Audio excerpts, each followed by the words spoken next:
Hoje eu e Caio temos a grande honra de receber essa nossa convidada, que é a Cíntia Alves, aqui no Mindful Check. E Cíntia Alves, para quem ainda não conhece, é psicóloga, é mentora, palestrante, com 20 anos de experiência em setores de saúde, projetando e executando projetos para segmentos de grandes empresas.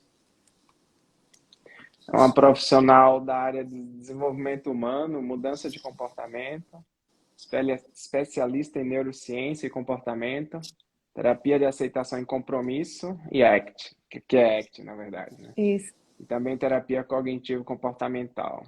Gosta de mindfulness, estuda e aí também adora momentos na natureza. É, isso aí, para quem já conhece, já sabe, né? Eu vou convidar agora a Cíntia para ela entrar aqui na conversa com a gente. E agora sim. E aí vai enriquecer demais. Oi, Cíntia. Olá, boa Olá. Olá! tarde. Ai, que Ó, alegria. Que alegria poder conversar contigo. Estou muito contente em estar aqui com vocês também. É um prazer. seja bem-vinda, seja bem-vinda. E queremos agradecer, Cíntia, a sua presença aqui hoje, a disponibilidade, né? E Sim. agradecer por disponibilizar esse tempo aqui para conversar com a gente. Muito legal. Olha, aqui tem conversa até amanhã, mas a gente quer aproveitar Ah, o máximo o seu tempinho aqui ah, valioso, Cíntia. E esse tema de hoje, que é produtividade sustentável, ele é mais do que atual e eu diria assim, necessário. Então, essa oportunidade de conversar com um especialista como você aqui é realmente única. E é isso. Hoje a gente fala muito em burnout, em exaustão no trabalho, e que bom que cada vez se fala mais nisso. Mas eu também sinto essa tendência de uma abordagem mais positiva. Então, acho que essa produtividade sustentável, talvez eu enxergo assim como um antídoto. E eu queria te ouvir falar mais sobre isso, sobre esse termo. É um tema que eu acho que ele tem mais relação com a cultura da psicologia positiva, né? Que enxerga sempre a oportunidade de desenvolvimento, de crescimento a partir dos desafios. O burnout, ele é um tema que precisa ser realmente muito explorado, mas não só para a gente desmistificar, né? E Uhum. sim para a gente compreender como é que a gente pode desenvolver, não sei se comportamentos que necessariamente nos blindem, mas que possam ser evitados e que no excesso vão nos levar a essa exaustão, né? E aí eu acho que a ideia de sustentabilidade, seja no meio ambiente, seja na nossa felicidade, nos nossos relacionamentos ou na produtividade, é algo que faz sentido, né? Tudo aquilo que a gente não consegue sustentar por si só já sinaliza que não é saudável, né? Não tem como ter espaço na nossa vida Uhum. no médio e longo prazo. Pois é, e assim, quando eu falo em produtividade, eu acho que chama muita atenção, porque as pessoas que acabam entrando em burnout, na verdade, acham que produzem muito, é, em detrimento do seu próprio bem-estar, né? E aí eu acho que é uma forma realmente eficaz de trazer essas pessoas para convidar a conhecer isso da produtividade sustentável. Eu acho que é uma grande bandeira mesmo. Sim, E e Caio, e acho também que, só complementando, né, o que vocês estão trazendo, que as empresas têm um olhar um pouco mais voltado hoje para a busca de soluções nesses temas uhum, também. E aí, quando a gente fala em burnout, a gente está falando de um problema. Quando a uhum, gente fala em produtividade sustentável, a gente está falando de uma possível solução, ou pelo menos uma abordagem mais positiva diante da necessidade que tem tanto a empresa como as pessoas colaboradoras, né, que estão ali em busca dessa congruência. Então, acho que isso é um tema interessante também, porque ele fala do conflito, né, do desafio, mas ele quase que propõe junto uma solução. uhum. E isso. você trabalha bastante com isso, não é, Cíntia? Você tem uma interface grande aí com as empresas, né? Sim. E o que que você acha que a gente, como profissional de saúde, hoje em dia, tem como contribuir nessa área, né? Com esse mundo corporativo e como as Sim. coisas como estão. Principalmente da saúde mental, né? A gente fica É. ávido por como é que a gente pode, que ferramentas nós poderíamos buscar para contribuir, assim.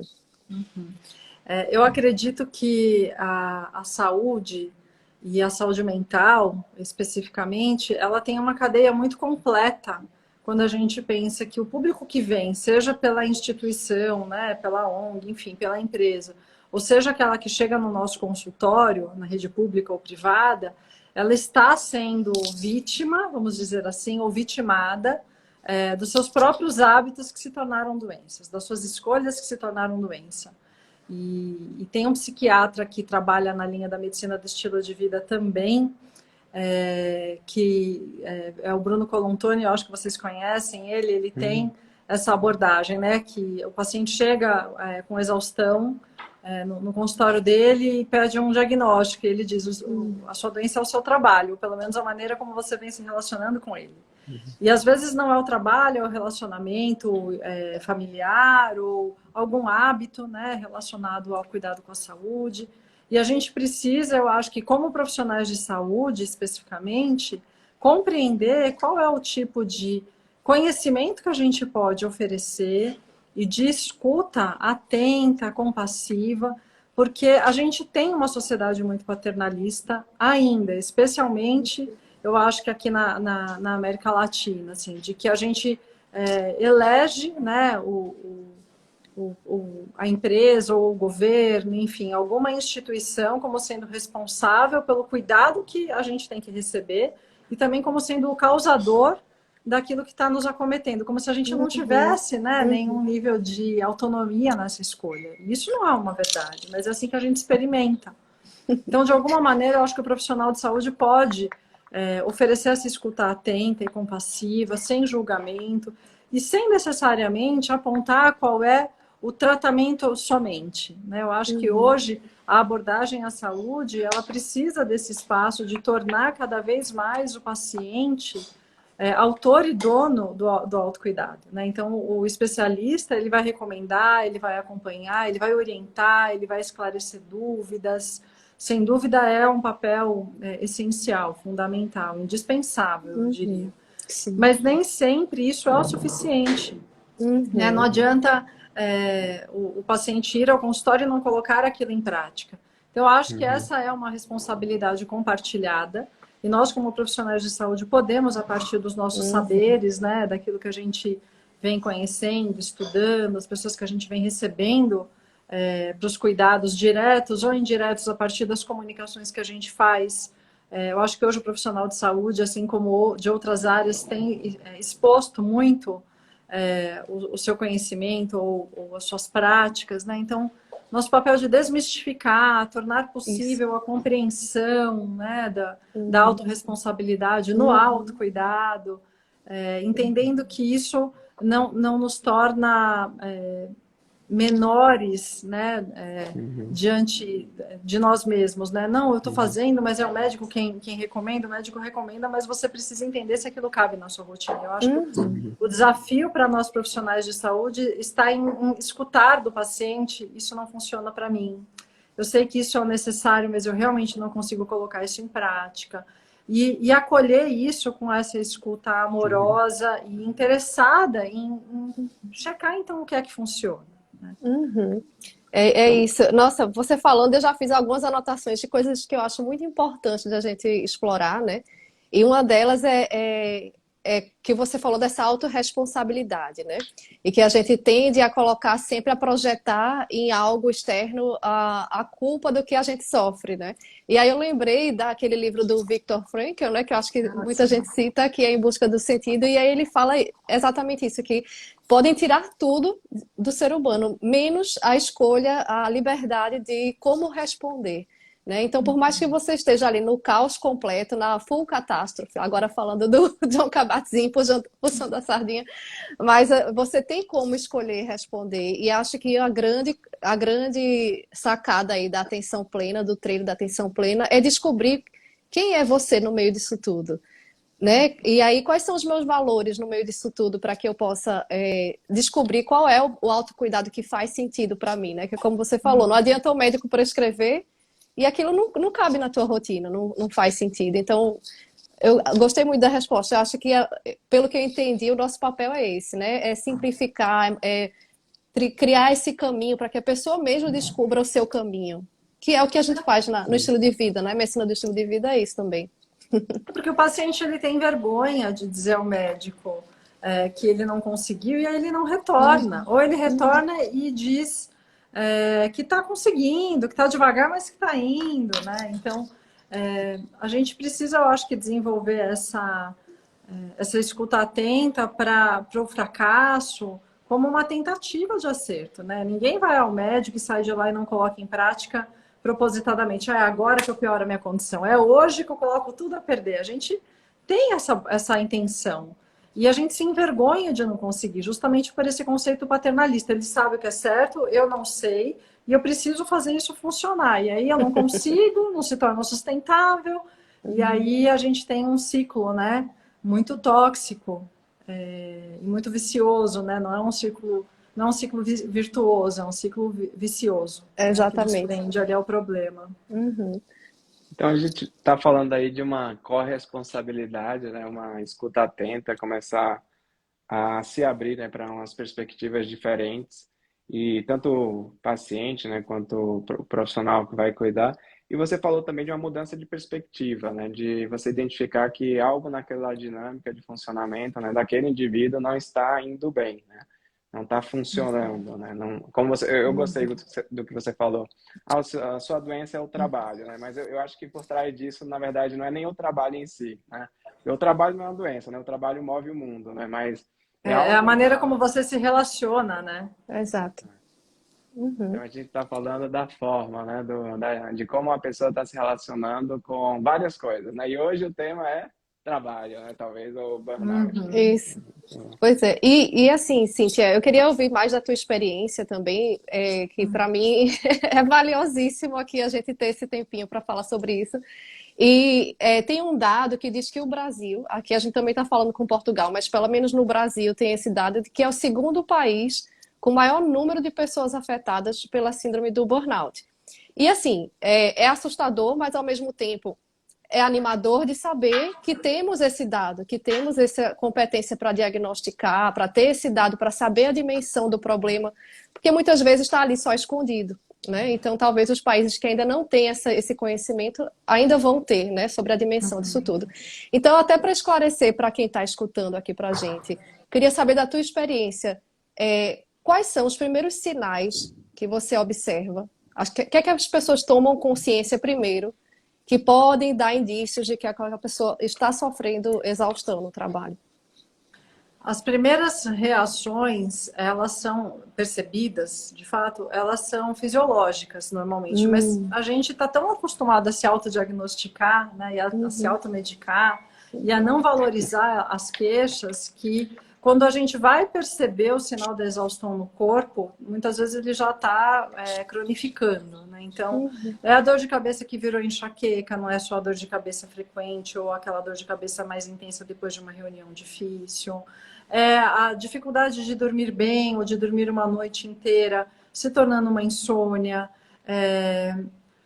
Os sinais fisiológicos diante de reuniões de trabalho ou de atividades relacionadas ao trabalho, atrapalhando muito a vida da pessoa, porque normalmente se ela tem uma enxaqueca e ela tinha uma festa para ir, ela se zanga, mas ela toma a medicação e ela normalmente se consola, né?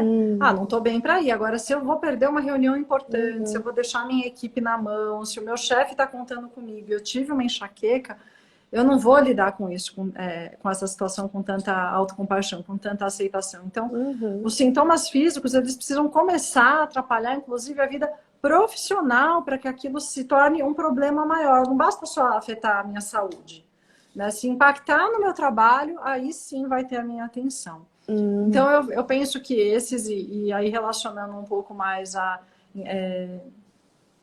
ao trabalho, né, como a gente falou, e concentração, memória, perda de compromissos importantes e assim por diante. Esses são os primeiros sintomas relatados, né? Quando a pessoa chega para o médico ou quando em psicoterapia começa a dizer que não foi trabalhar, que precisou sair mais cedo, que teve um apagão durante uma reunião, ou coisas desse tipo. Normalmente a pessoa valoriza quando o impacto também, Quando impacta não o só a trabalho. causa, mas o impacto vem do trabalho. E tem uma coisa que é como se fosse uma desconexão, né? começa a perder um brilho, né?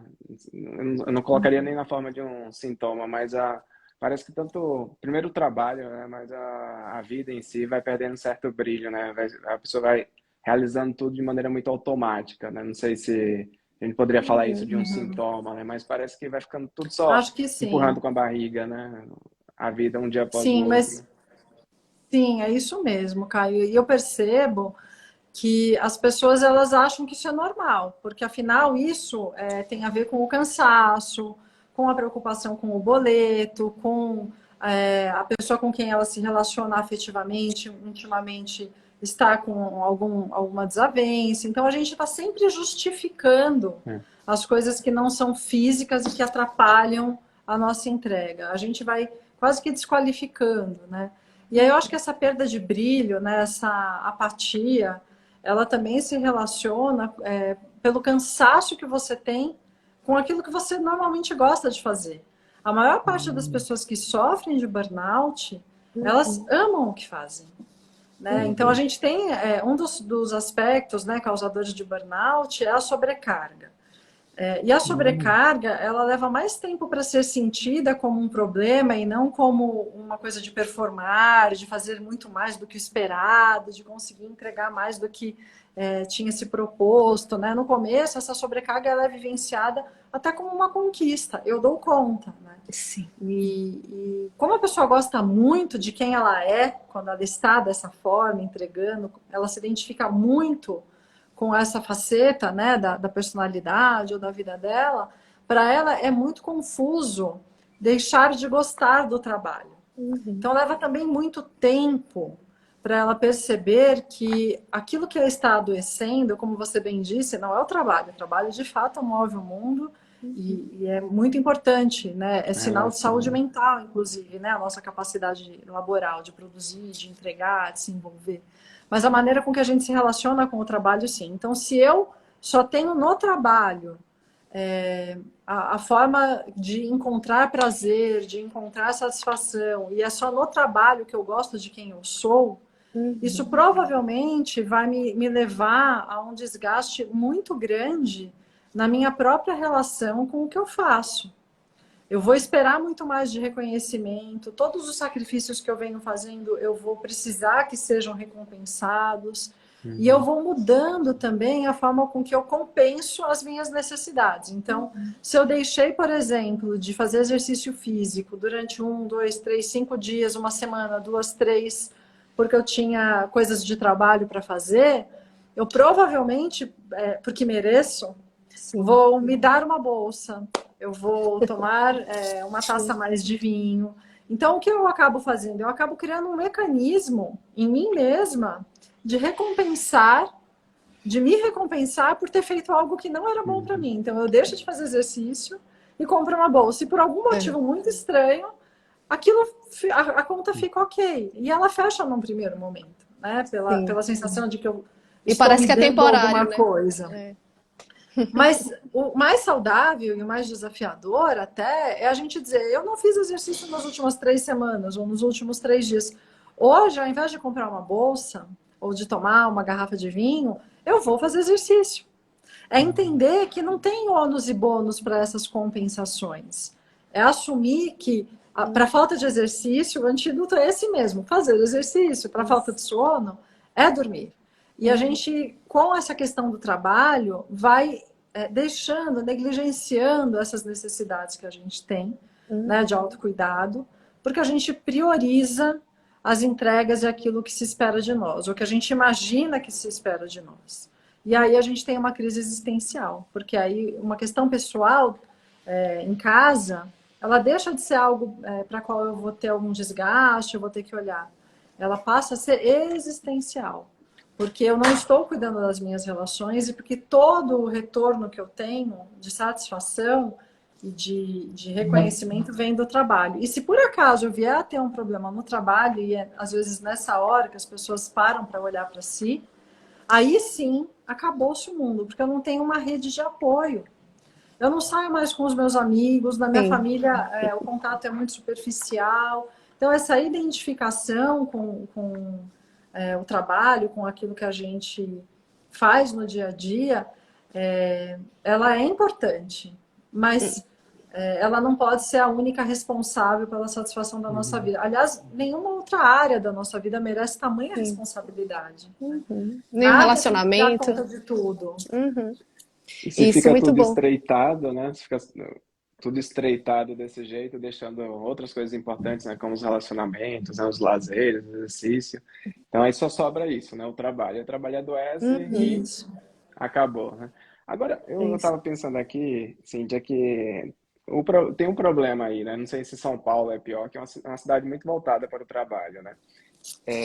Mas a própria sociedade em si reforça muito, né, esse papel do homem trabalhador.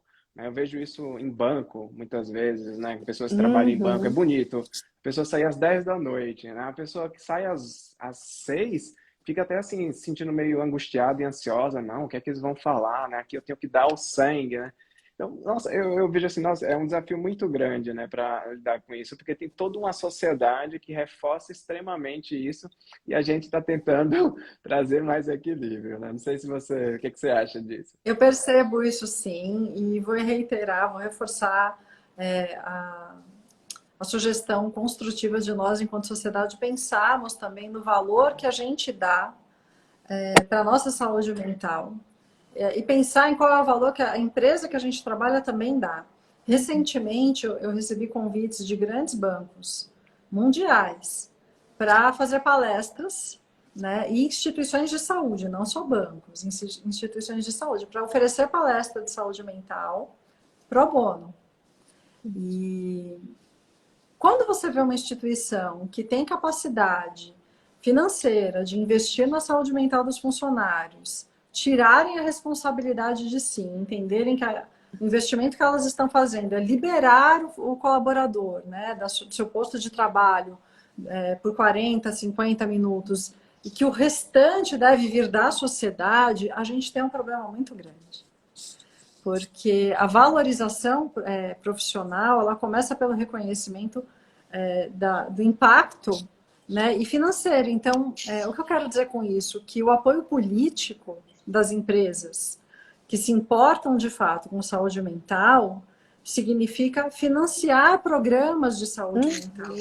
Significa investir seriamente na capacitação de seus líderes para lidarem com o mindset de liderança, né, com os desafios que representa hoje o trabalho híbrido, o trabalho remoto, o trabalho presencial num período em que a gente ficou tanto tempo afastado dessas rotinas. Quando a gente tem temas necessários, urgentes, né, como saúde mental, felicidade tóxica, exaustão profissional e também temas de inclusão e diversidade social.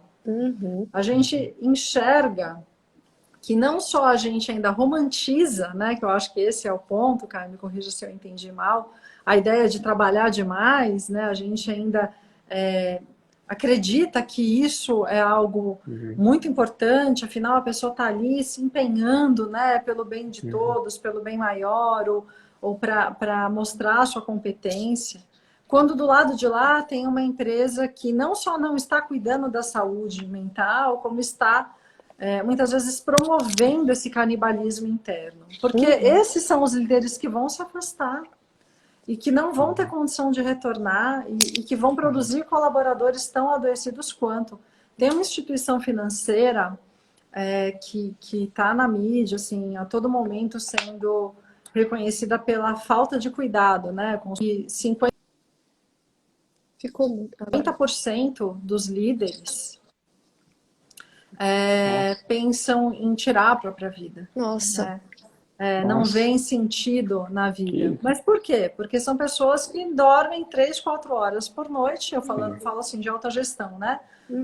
Das posições de executivos.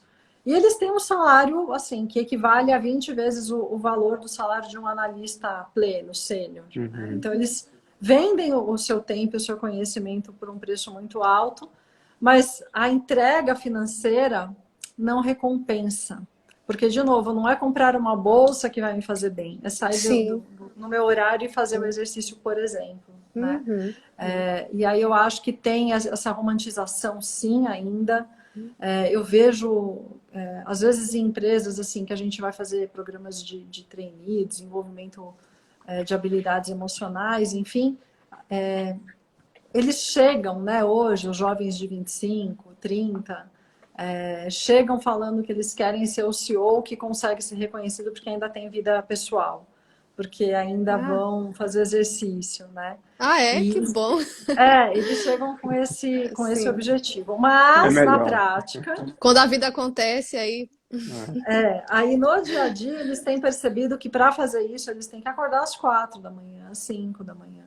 Porque não dá Uhum. para sair de uma instituição financeira, uma instituição de tecnologia, né, que tem a questão do ritmo, né, Uhum. muito acirrada, em um horário que a gente possa chamar de comercial. E agora que a empresa deixou de ser, né, eu estava vendo no futuro do trabalho, assim, antes a empresa, o seu trabalho precisava de um posto fixo, então você ia até o local de trabalho para fazer o trabalho. Depois o seu trabalho passou a depender de recursos tecnológicos. Então, você poderia fazer isso eventualmente da sua casa ou de algum outro lugar. Agora, a gente já está migrando para que o trabalho está aqui. Então, em qualquer momento, em qualquer lugar, você tem que ser acionado e tem que ter domínio Sim. de onde é que estão as informações, tem que ter acesso rápido. Então, o escritório, ele antes era no prédio comercial, depois ele pôde migrar, entre aspas, para a praia, né? Dizendo assim, de forma bem humorada. E hoje ele migrou para as nossas Olha, mentes. muito interessante. E, Cíntia, acho que então cada vez mais a gente tem que cuidar aqui do nosso computadorzinho, não é? Porque se ele está com várias abas abertas, como gosta de dizer o Fabiano Mulan, a gente não processa bem ali no É muito computador. pop-up aberto. É, então, e você falando disso, da importância das empresas entenderem que isso é um investimento no própria produtividade, no próprio ganho, não é? A gente pode falar aqui acho que é uma pequena empresa de busca na internet, a que nós mais usamos, né? Eles têm um programa de mindfulness para os funcionários, que é o Search Inside Yourself. Já estou quase falando o nome da empresa. Mas a importância de como a gente pode usar essas habilidades de mindfulness para tomar consciência, agora já trazendo uma ferramenta de solução, né, da produtividade sustentável, a gente já de novo aqui falando no burnout para esclarecer, mas como mindfulness pode ser, sim, uma dessas ferramentas, né, de prevenção, de usadas pelas próprias empresas, o que já acontece, né, para aquelas que têm já essa visão. Então, assim, você como profissional também que estuda o mindfulness, estuda a terapia de aceitação ao compromisso, eu queria te ouvir falar um pouquinho como é que você consegue inserir essas técnicas no cuidado com essas pessoas que chegam com burnout. Você consegue colocar essas técnicas, como é a aceitação dos pacientes? Queria te ouvir falar um pouquinho assim do teu dia a dia. Gabi, eu percebo que nas empresas em especial, a gente chega às vezes com uma proposta de um programa. E tudo que eles precisam num primeiro momento, por mais que o programa seja multiprofissional, integrando a práticas de mindfulness, de yoga, de tai chi, enfim, Uhum. Uhum. uma série de outras práticas, né, que são corpo, mente e tudo mais, né? O que eles precisam no primeiro momento é uma roda de conversa Uhum. afetiva, eu costumo dizer, né? Porque não é nem terapêutica, muitas vezes você não consegue nem fazer intervenção. Eu sinto que a gente está precisando tanto compartilhar aquilo que a gente está sentindo, é quase que um pedido. Vamos criar um ambiente de segurança psicológica. Eu vou começar por Uhum. mim, ó. Eu vou me abrir aqui Uhum. e eu vou dizer qual é a minha dificuldade, como eu tenho vergonha de contar sobre algo que eu fiz errado, como eu tenho medo de dizer que eu não concordo com esse ponto de vista ou que eu preferia uma outra abordagem que não essa desse projeto. E como eu estou arrependido de ter conversado com uma pessoa, um cliente, um fornecedor, ou um funcionário, um par, enfim, ontem de uma maneira mais agressiva ou pouco gentil. Então, eu tenho testemunhado, tenho conduzido conversas muito ricas nesse sentido. Hoje Uhum. mesmo, pela manhã, eu fui fazer um evento online para um grupo de líderes, eram 175 líderes, para a gente começar a pensar na cultura de segurança psicológica, né? E aí, não há espaço nem para você começar uma oficina de fato, assim, Não, eles precisam dizer o quanto eles estão cansados, ou o quanto eles estão preocupados, ou o quanto eles têm Uhum. medo de serem desligados, de serem substituídos, de não saberem o que dizer para o colaborador, de se sentirem ainda, o líder ainda se sente no papel de quem tem que dar todas as respostas. Ele não se vê na condição humana de dizer, isso a gente vai precisar procurar juntos. Isso aqui eu vou precisar levar para a minha gestão. E levar para a gestão como uma demanda que ele também tem. Não é só do colaborador dele. É Uhum. dele também. Ele também não Uhum. sabe resolver, ele também não sabe qual é o caminho. Então, esses programas mais estruturados, eles levam um tempo, né, para a gente criar a cultura. Eu Uhum. trabalhei por alguns anos em um hospital, um grande hospital, que fazia um programa de saúde e atenção ao colaborador bastante interessante, bastante amplo. E levou-se anos, né, para que a gente pudesse verificar a adesão das pessoas, ou seja, tornar um hábito a procura pelo fisioterapeuta, pelo profissional de odontologia, de psicoterapia, ou mesmo um coaching, né, de hábitos de Uhum. saúde, a prática de oficinas de canto, de dança, de mindfulness, né? Uhum. Ou de outras práticas meditativas, né? O yoga, que propõe uma integração um pouco maior. Isso tudo é viável, já é realidade. Felizmente, tem muita empresa séria levando a sério também o cuidado, né, que se tem que oferecer. Antes, as práticas elas eram em treinamentos de habilidades operacionais Uhum. ou de gestão. Hoje, a principal ferramenta que qualquer profissional, não importa se ele está na ponta operacional ou de gestão de pessoas, de projetos, enfim, é a capacidade de ter regulação emocional, de ter equilíbrio emocional, né, de buscar um espaço em que o erro seja uma oportunidade de aprendizado e não de Uhum. humilhação ou uma ferramenta que vá Uhum. prejudicá-lo. Então, você está me falando Muito. aí, o que me surgiu foi entrar em contato no primeiro momento com a vulnerabilidade, não é? De começar a Sim. normalizar um pouco isso, né? E é uma coisa difícil entre líderes, né?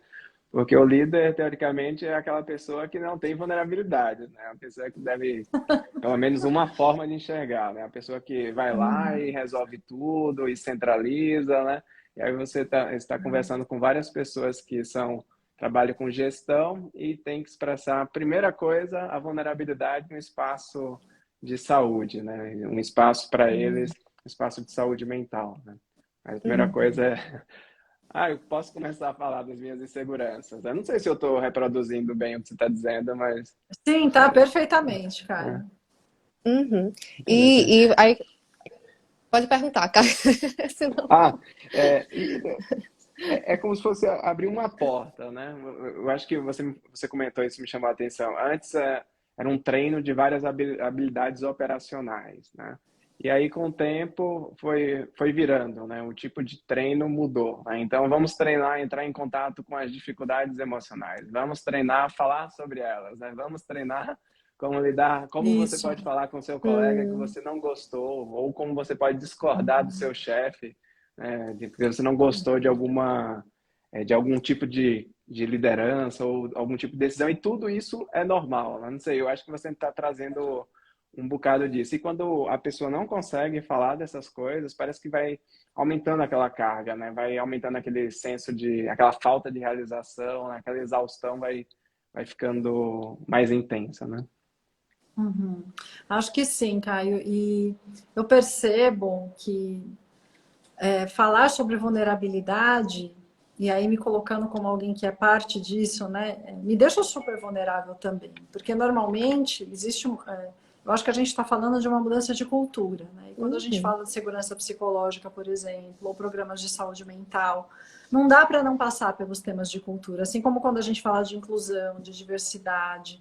E por que cultura? Porque a gente cresceu recebendo informações que hoje a gente questiona, felizmente, né? Mas que por muitas décadas isso era impensável, né? Então, quando eu penso, por exemplo, né, destacando um pouquinho, mas já focando na pesquisa de felicidade que vem sendo realizada em Harvard, né? Então, aqueles 428, se não me engano, ou 458, um número assim, homens, né, que passaram a ser assistidos, né, anualmente por um grupo de pesquisadores, né? Isso aconteceu, vem acontecendo há mais de 80 anos, né?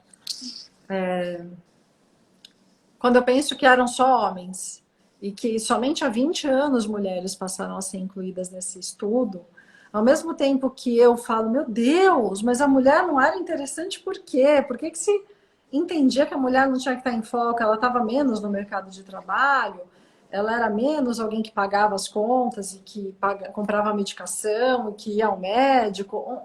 Qual é o deslocamento, né? E assim, ele é violento e ele é absurdo. Ele só faz 20 anos, mas ao mesmo tempo já fazem 20 anos. Já faz 20 anos que a gente está olhando para a saúde da mulher e do homem, e não só do homem.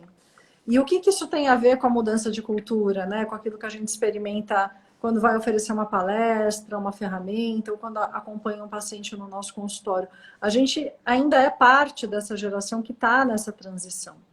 Né? Então, eu me lembro que eu comecei a usar o computador com a internet, por exemplo, em 1995, 96. E assim, era internet de escada, era uma coisa muito arcaica, usar mesmo em casa e tal.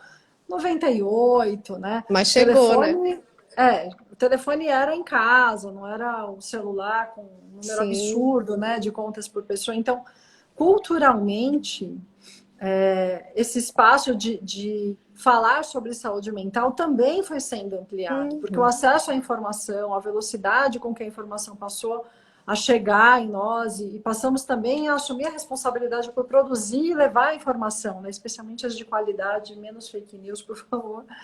Mas eu acho que isso interfere bastante, né? Nesse olhar assim, social. Então, por que o Brasil é o segundo país em burnout, é o mais ansioso do mundo? Porque a gente até pode relacionar um dado e outro de alguma maneira, mas se a gente pensar socialmente, o que é que gera ansiedade? Não nos aspectos subjetivos, mas no aspecto ambiental, né? Todos os pontos que podem gerar incerteza ou segurança, eles são muito afetados em um país continental como o nosso, que tem as demandas sociais, políticas, né, culturais, né, Uma instabilidade, talvez, né? Um ambiente instável. muito volátil, muito instável, né? E as empresas são um pequeno recorte disso. E quando a gente fala lá, né, no mundo VUCA, né, enfim, isso tudo, na verdade, é um pequeno recorte do que é a nossa realidade. Então, isso explica, justifica, mas a gente não tem que se acomodar, a gente tem que olhar para isso como um convite, né? O que a gente está fazendo individualmente, então, para produzir mudanças, né? A gente fica esperando ainda que venha de fora, né? Um movimento maior no qual a gente possa ser envolvido e tal. Não, mas qual é o movimento que eu mesma promovo, né? Isso, e falando nisso, assim, que eu acho que talvez algumas pessoas que nos escutem aqui agora pensem, vocês estão falando aí em ambiente de segurança psicológica, mas na minha empresa é impensável. A única solução é que eu saia dela, mas eu não posso sair, porque eu tenho contas a pagar, eu tenho minha família para sustentar. Então, como é que, ainda falando nisso, né, da sua autorresponsabilidade, como é que você, que se sente aí tão acuado nessa situação, alguém que esteja passando por essa situação, como é que a gente pode, de repente, orientar essa pessoa? O que é que ela pode fazer? Por onde começar? A resposta vem dela, né, Gabi? Olha o movimento que a gente faz. Vamos levar para ela. Fale-me sobre isso. E olha como isso é interessante. As pessoas nos procuram em busca de resposta. Exatamente. Né? E olha como para a gente também é difícil esse lugar, né, da vulnerabilidade. Sim. De olhar para ela e dizer, eu não tenho um caminho para te dar, eu não tenho uma resposta. Mas eu joguei para você porque eu sei que você dá conta. Eu disse, eu vou perguntar. Não conta nada, mas eu vou dizer que o que eu tenho aprendido, né, assim, com os meus pacientes é que tudo que eles precisam é entender o que é que eles dão conta de fazer. Porque também a pessoa pedir demissão sem poder vai gerar nela, além desse problema, um outro. E aí a gente não pode se responsabilizar, né, por aquilo que a pessoa vai fazer. Nem a gente, nem ninguém. A pessoa tem que se autorresponsabilizar pelo ônus e pelo bônus. Então, eu não quero sair ou eu não posso sair, mas sair é a única saída, né, de fato. O que eu posso fazer uma vez que eu estou ali? Que tipo de comportamento de autorrespeito eu posso ter? Porque a gente fala muito em comportamentos autoabusivos, né, para a gente chegar nesse nível de adoecimento. Então, a gente está se negligenciando em muitos aspectos, né? Quando a gente está, assim, tão refém, né, da aprovação e da necessidade que alguém nos aponte um caminho. Até acho perigoso a gente sugerir, porque a forma como a pessoa está lidando com aquilo não é de crescimento, né?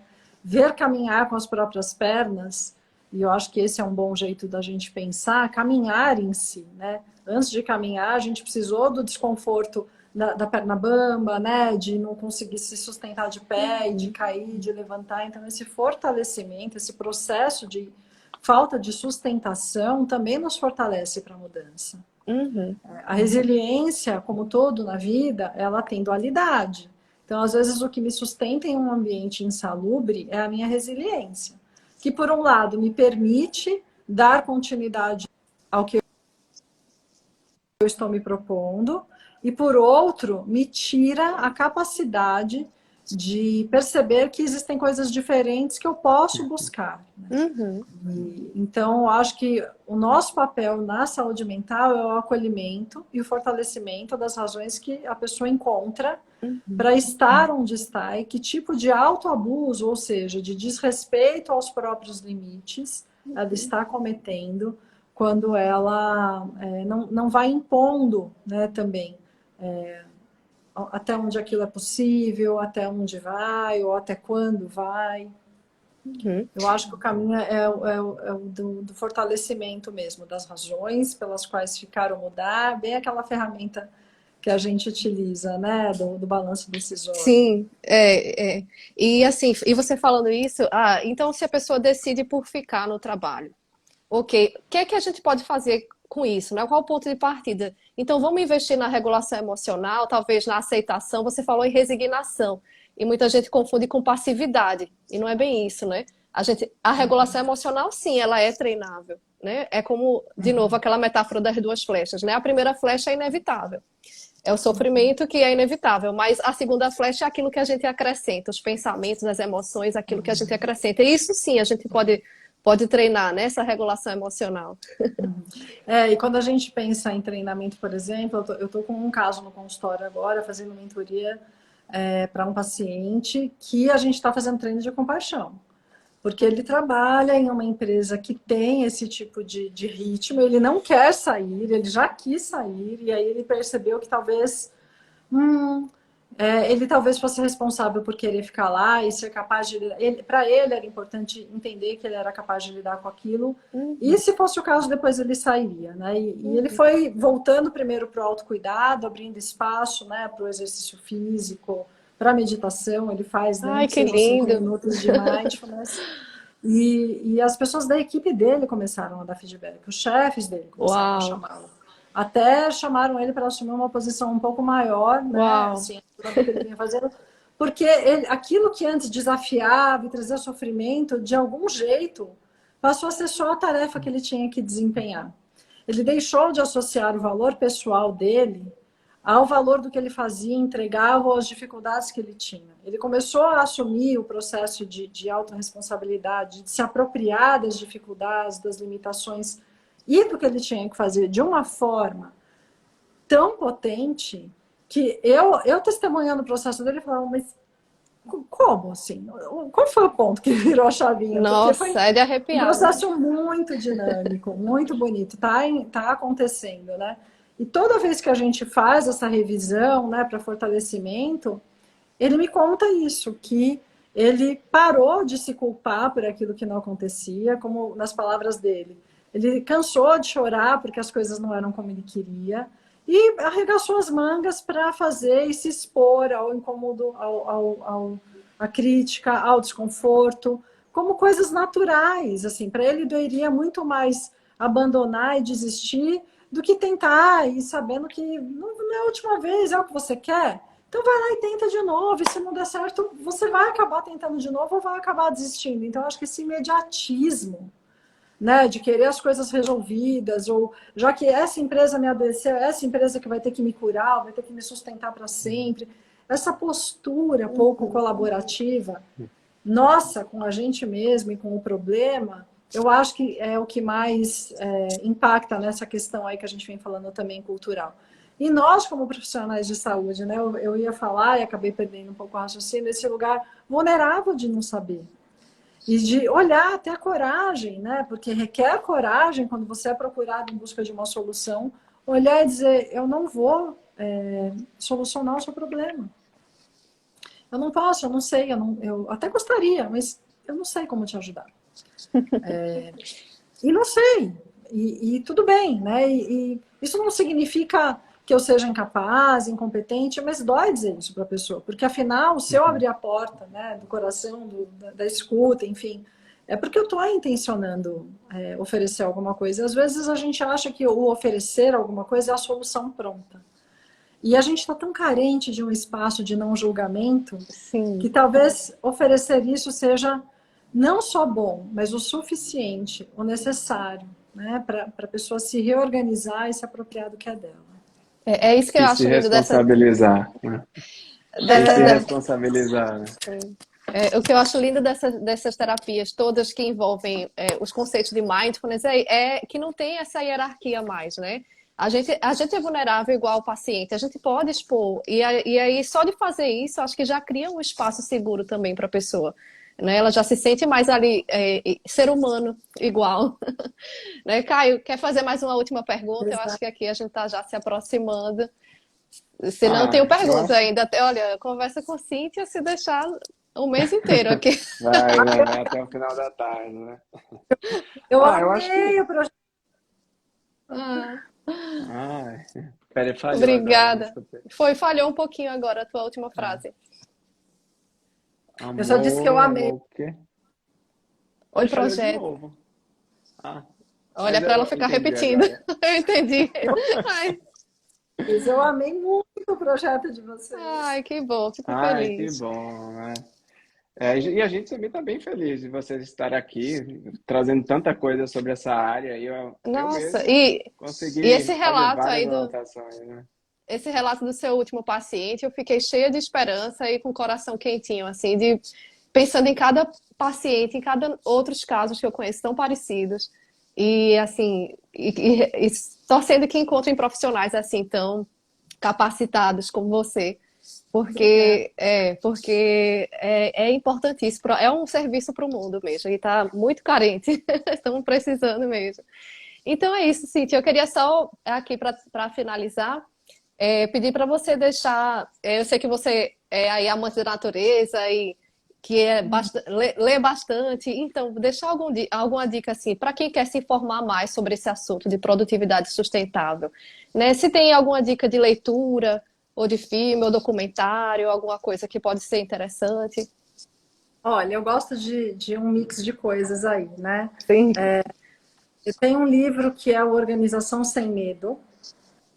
Eu acho que ela fala um Aqui. pouco da Organização Sem Medo. Esse livro fala do estudo que foi feito pela pesquisadora de Harvard sobre o tema de produtividade sustentável, nas palavras dela, trazendo mais a questão da cultura da segurança psicológica, né? É uma coisa muito mais ampla do que só o espaço, eu falo só como se fosse pouco, né? De expressar o que sente, do desejo e a capacidade de aprender juntos, o senso de pertencimento, né? De se expressar, enfim. Fala também assim de outros aspectos que geram segurança, né? Então, um lugar que tem equipamento de proteção individual, que tenha iluminação adequada, que ofereça pausa, né? Tenha uma remuneração correta, em dia, em políticas de recursos humanos. Isso tudo compõe a nossa pirâmide de Maslow lá, né? Vai das necessidades básicas às mais elevadas. Eu gosto bastante desse livro. Ele conta histórias reais e traz trechos também de alguns depoimentos. Maravilha. É muito interessante. Tem um TED Talks que é muito, muito, muito antigo, mas que eu gosto bastante, que é os 100 Dias de Rejeição, do Jia Lin. A experiência dele com o enfrentamento da maior dificuldade que ele tinha na vida, que era ser rejeitado, era ouvir não. Então, ali em 14, 15 minutos, ele conta como, quando criança, um evento marcante. É claro que não foi só esse evento, mas ele traz esse como o mais importante. fez com que ele desenvolvesse uma certa fobia em lidar com as negativas, com a rejeição, com os limites. E como ele se apropriar da autorresponsabilidade o ajudou a criar experimentos, né, comportamentais para se expor ao que ele mais temia. E as questões que ele vai levantando assim, né, no enfrentamento dessas dificuldades, eu acho que são muito interessantes, elucidam, eu acho que para quem é leigo, para quem não é da área técnica, aí, mais ou menos qual é a base cognitivo, comportamental, de questionamento socrático, né, que a gente faz num processo de ampliação de consciência. Perfeito. Acho que essas duas dicas, assim... Maravilhoso. Não, e Cíntia, quando dá dica de livro, não teve um livro, acho que a gente já se conhece há tantos anos, né? Todo livro que Cíntia manda eu leio na hora. E é sempre válido, é sempre muito bom e é marcante. Então leiam, pessoal. Muito obrigada, Cíntia. Ai, que saudade. Também vou te visitar. Ah, venha mesmo, viu? Vem aqui para Lisboa, os dois, inclusive. Caio também. Aí, vamos lá, vamos de mala. Obrigada, Cíntia. Obrigada, eu. Obrigada, Caio, também. Obrigado aí também ao pessoal que está assistindo. Isso. E é isso. Até Vamos mais, terminando Cíntia. aqui. Muito Tchau, obrigado. tchau. Até mais. Tchau, gente.